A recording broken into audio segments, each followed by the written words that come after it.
Góðan dag. Brunamálaskóli Inspection hélt sitt fyrsta námskeið í slökkvitækni í gær.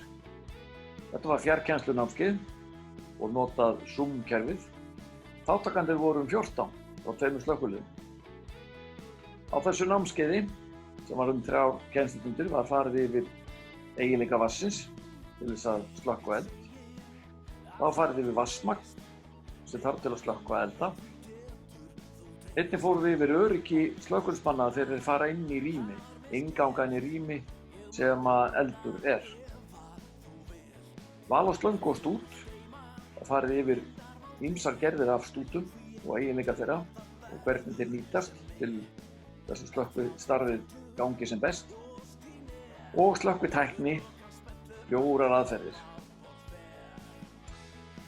Slökkvistarfið hefur breyst mikið og slökkvitæknin í gegnum árin. Þetta breytist kannski fyrst með tilkomnu slangnámi.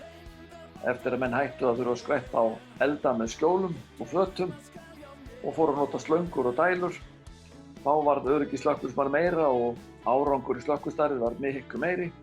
Þar sem menn fengu þarna beinar bunur og fengu góða kastlengd og unnu slökkvistarfið utanfrá.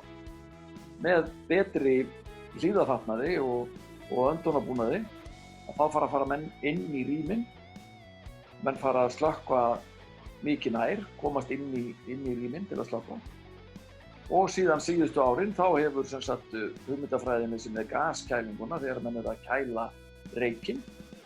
Þetta hefur einnig breytt allir í vinnu í slökkvitækni.